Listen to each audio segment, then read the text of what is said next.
Bwana, leo nakuletea story ya kijana mmoja hivi anaitwa Brian bwana.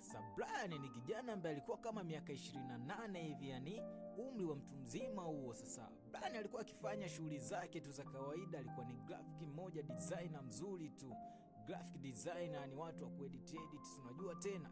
Sasa Brian siku hii alikuwa bana anarudi kutoka kazini, anaelekea zake nyumbani. Sasa alipofika kwenye apartment yake, unaambiwa aligundua kitu cha ajabu ambacho hakuwahi kukiexperience kwa muda mrefu sana tangu amehamia kwenye apartment hizo. Sasa alipoingia bwana, akakuta mlango wa apartment ya namba 17, yani yule chumba namba 17 kilikuwa wazi. Sabrani alisimama akashtuka, maana alijua kabisa kwamba ni takriban kama miezi 6 hivi, yani hicho chumba hakikuwa na mtu, yani hakukuwa na mpangaji kwenye hiyo apartment namba 17. Sasa akapita tu ili aelekee ndani kwake akaendelee na shughuli zake. Sasa lakini alipokuwa akifungua tu mlango wake hivi, akasikia sauti kutoka kwenye ile apartment namba 17 ikamuita Brian. Unaambiwa Brian bwana alihisi kuganda, lakini sauti ikarudia tena, Brian nisaidie.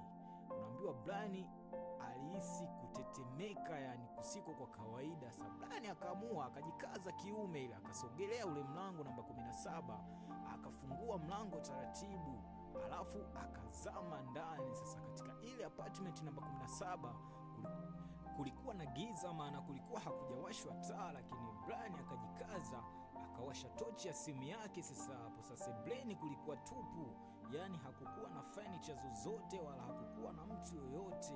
Lakini Brian kutazama kwenye sakafu hivi bwana, alikutana na simu iliyokuwa ikiendelea kuita. Sasa simu ikaendelea kuita, Brian akaiokota. Kwenye skrini kulikuwa na picha ya mwanamke ambaye Brian alimtambua.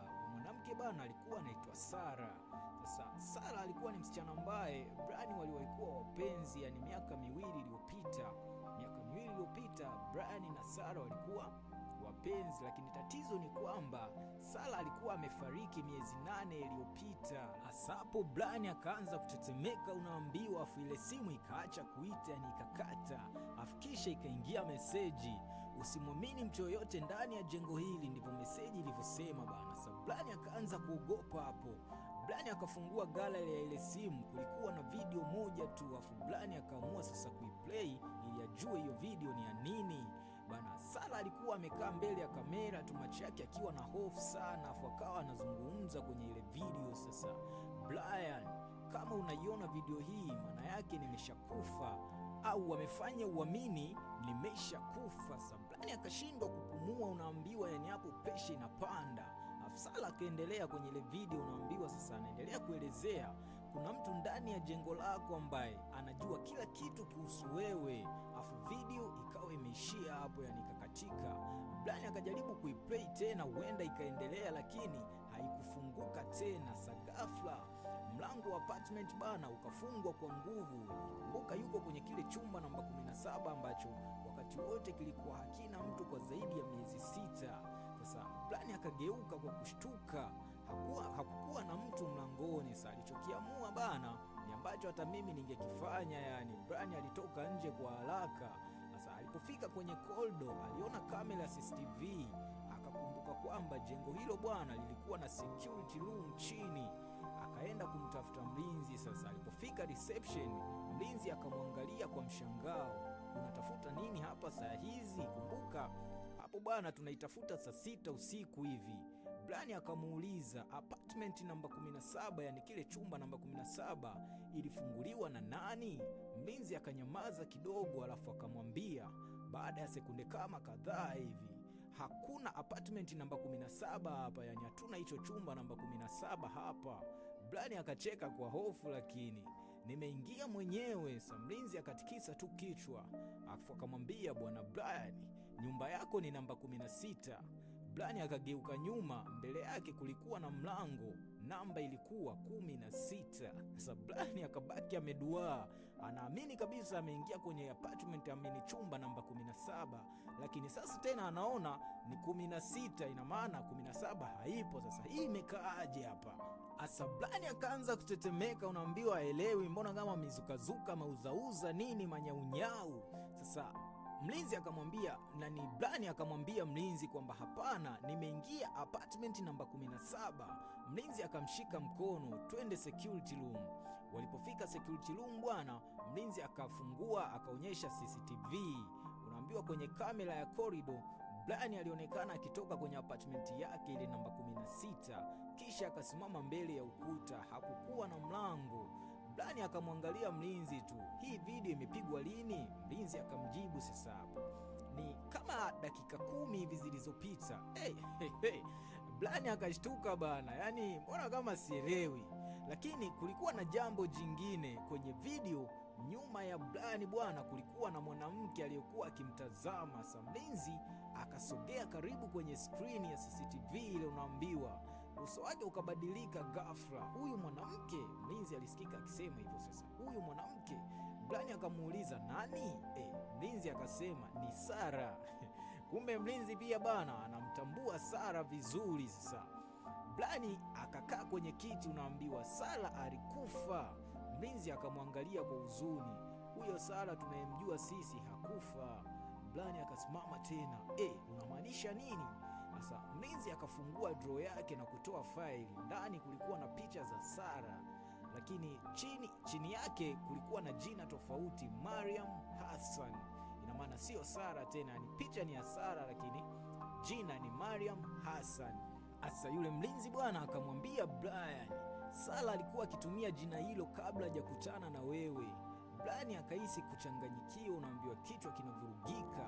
Asa Blani akamuuliza mlinzi kwa nini alificha jina lake. Mlinzi akamwangalia moja kwa moja, kwa sababu alikuwa akimkimbia mtu.